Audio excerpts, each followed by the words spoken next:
I can show you. Most gamers don't realize something important. The best games ever made? They don't need the internet. They don't need multiplayer. They just need you, a controller, and the willingness to disappear for hours.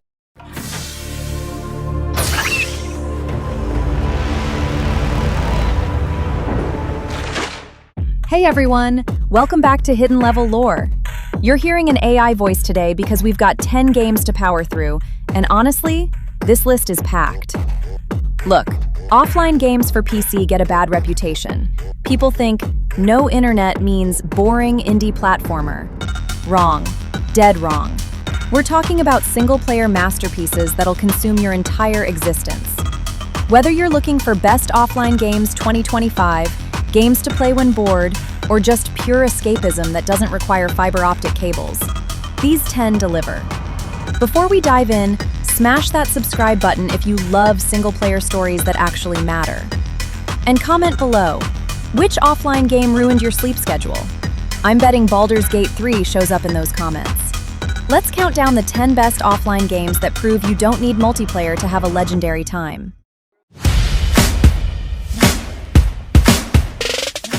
Starting at number 10, Metro Exodus. Now, lead them.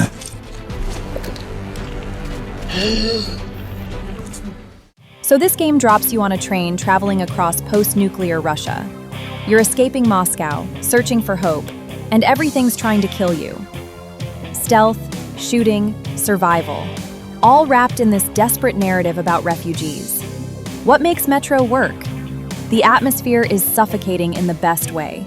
You feel the weight of this journey, voice acting that makes you care about every crew member, and the graphics still holds up years later. Only issue: some story beats feel forced, linear paths limit exploration, and the stealth sections can be frustrating when guards spot you from impossible angles. Metro Exodus proves apocalyptic storytelling doesn't need multiplayer chaos. And if Russia's too depressing, Number 9, Unravel 2.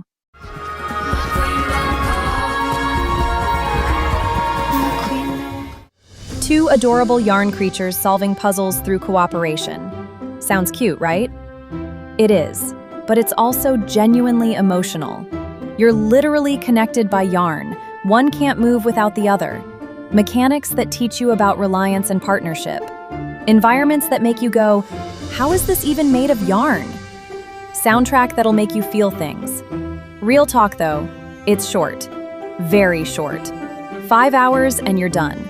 Some puzzles are logic killers, and if you hate cozy vibes, this won't convert you.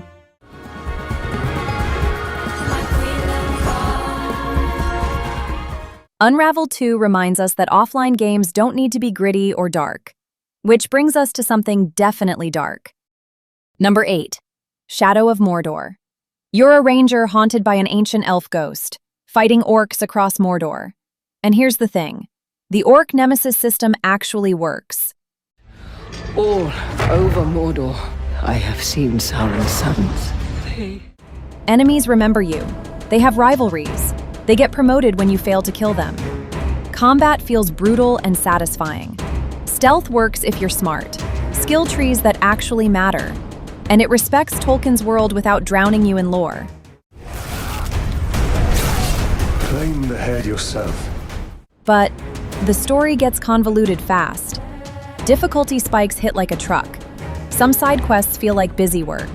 Shadow of Mordor proves Middle-earth games can be more than licensed cash grabs.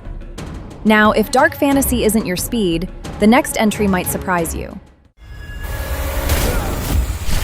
Number 7. Cyberpunk 2077. Yeah, I'm putting it here. Look, this game had a catastrophic launch. Bugs, crashes, broken promises.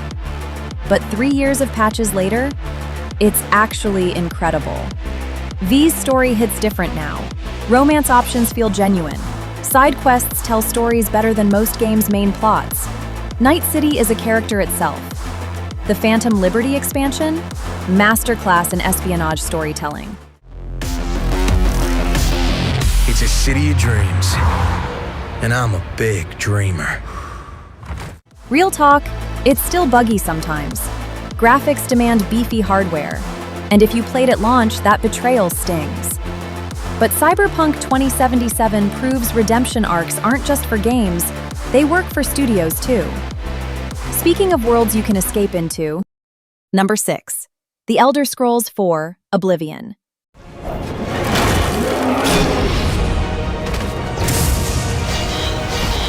This game came out in 2006, over 15 years old, and people still can't stop talking about it.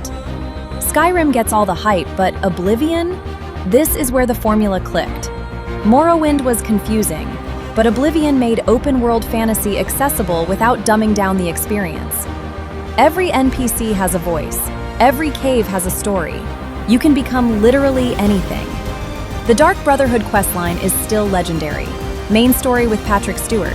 Daedric gates opening across the Empire. Character customization that lets you role-play actual personalities. Downside? Graphics look dated, and I mean really dated. Combat feels clunky by modern standards. Enemy scaling makes late game trivial. But Oblivion created the template for open-world RPGs. Everything that came after owes this game respect. Quick subscribe reminder, the top 5 are about to get genuinely obsessive.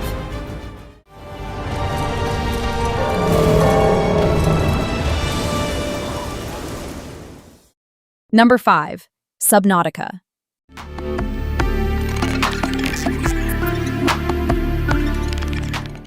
Your ship crashes on an alien ocean planet. You're stranded, alone. And everything living in that water might eat you. This game creates fear through exploration.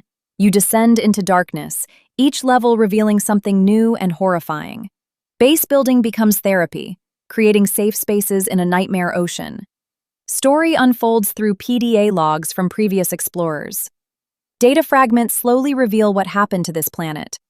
Resource management means every journey carries weight. The grand finale hits harder than most story games.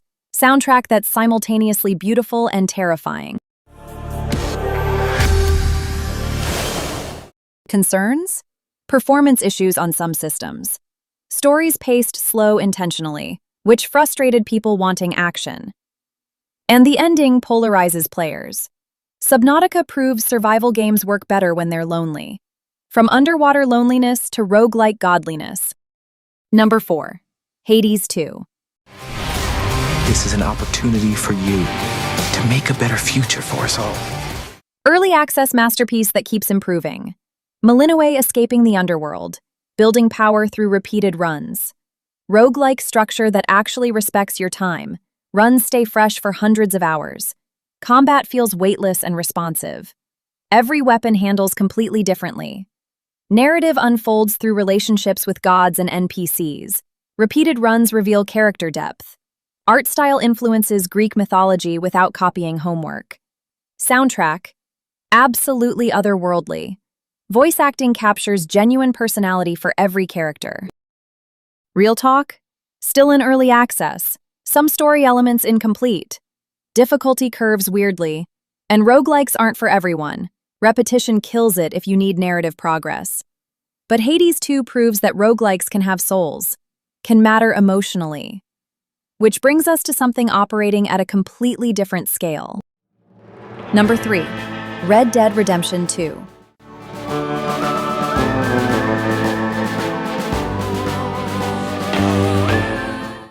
Arthur Morgan's story. Outlaw gangs collapse. Loyalty tested by reality. This game isn't just interactive fiction, it's a novel you control. Every mission feels alive. NPCs have routines. World responds to your actions. Horse bonding actually affects gameplay. Gunplay feels weighty and consequential. Story arcs hit like novels. TB diagnosis, gang dissolution, Arthur's redemption. Nothing prepares you. But God, it's slow. Mission design restricts freedom. Controls feel clunky sometimes. Animations look gorgeous but hamper gameplay. Takes 100+ hours to finish properly. Red Dead 2 proves Rockstar understands storytelling better than most film studios. It's masterpiece tier narrative. Our top 2? Borderline legendary. Number 2, The Witcher 3. Geralt searching for Ciri across a war-torn continent. Monster hunting that matters. Political intrigue that doesn't bore you. Side quests that rival main plots. Seriously, some side stories are better written than full games narratives.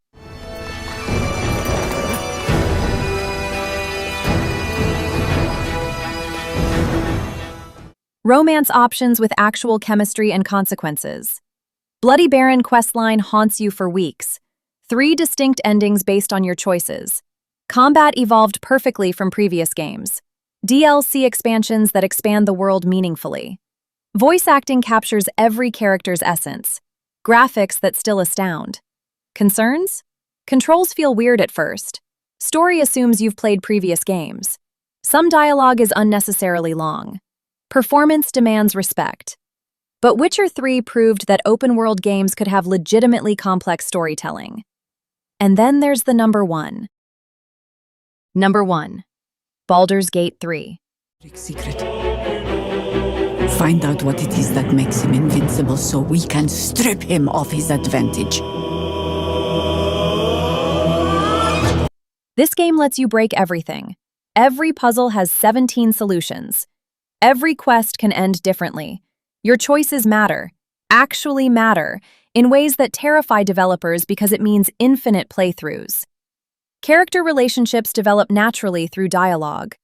Combat respects tactical thinking. Story scales to your actions instead of forcing a predetermined path. Voice acting across hundreds of characters.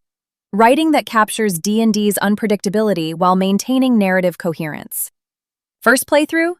80+ hours. Second playthrough? Completely different story. Third playthrough? New story again. Every companion questline could be a standalone game. Itself.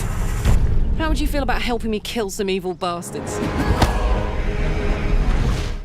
Technically, performance issues on some systems. Load times test patience. Voice lines sometimes overlap.